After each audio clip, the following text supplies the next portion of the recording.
Everyone, welcome to Crusaders2127. We got some urgent breaking news, and this is most likely a hoax.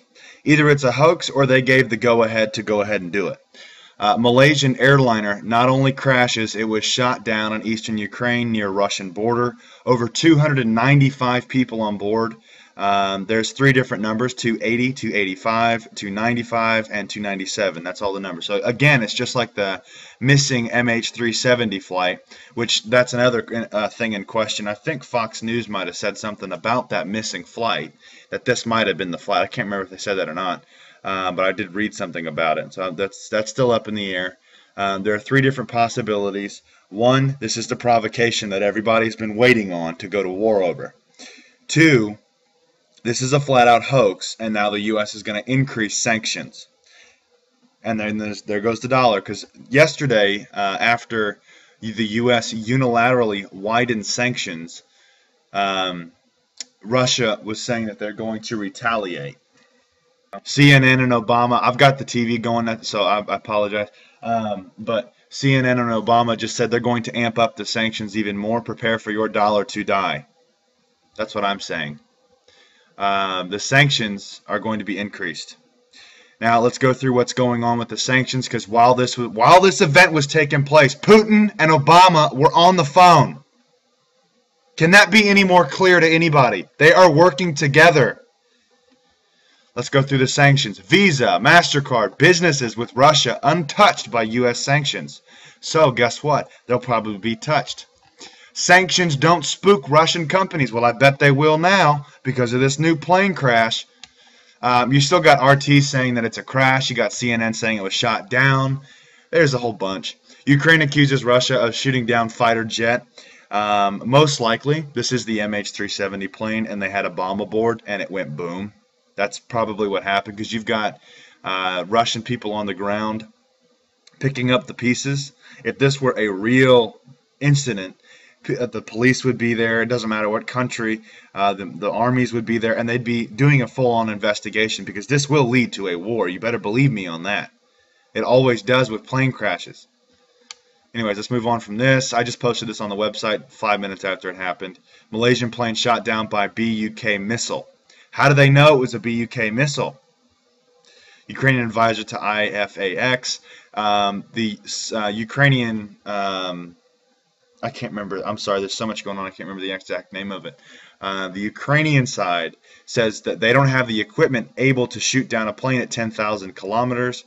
It's either 10,000 kilometers a mile. I don't know which one it is.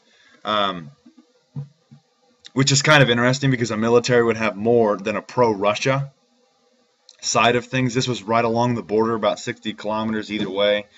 And then you have supposedly the pro-Russia leader coming out and saying, we told you not to fly here, which if to the untrained eye you would see that oh, then they definitely did it, but no, they do this provoking stuff all the time. There's a supposed shot of it. I'm not buying it.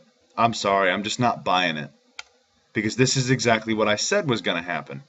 Something like this would take place, sanctions are going to increase, then they're going to collapse the dollar, and then they get what they want, a war. Now, there's also another possibility that no one's really talking about. If Russia, by a chance, knew or figured out that this was the stolen plane that was missing, that was equipped with nukes and was going to be sent from the CIA into Russia to blow up as an act of war, then don't you think you'd shoot it down too? But then again, there would be a lot bigger of an explosion. So that being said, I don't think that's too likely. But this is the exact type of plane that was stolen. Pay attention. Things are going on. Malaysian Airlines Boeing 777 reportedly shot down over Ukraine, 10-kilometer altitude. Let's go through all this here. Here's a picture right before the plane took off. It's not nearly as big as the other one. And there's some pictures of the people picking up parts and pieces and things. There's another picture. I'm picking up the pieces. See, if this wouldn't take place, I'm sorry, it just wouldn't. They'd be all over this. The police and whoever. I know it's Russia, but still.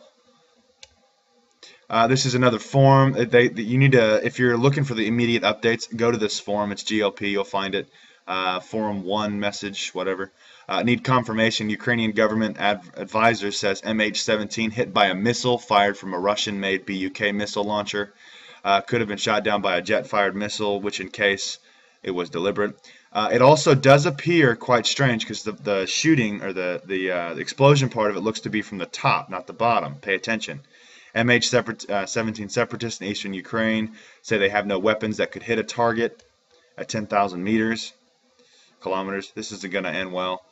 Whether that's true or not, is anyone's guess given the severity of the incident, though I'm not surprised that they're running away from any possible responsibility. That's all the updates I've got on it as of right now. I'll keep you updated on it, so stay tuned. But this is a very bad incident, and it's most likely going to lead to World War III or the collapse of the economy. And there's no doubt about that, because this is the provocation just after they did sanctions. Just as I began to do this video, CNN just came out and said that Washington's going to beef up the sanctions. So here you go. God bless. Be safe. Thanks for watching.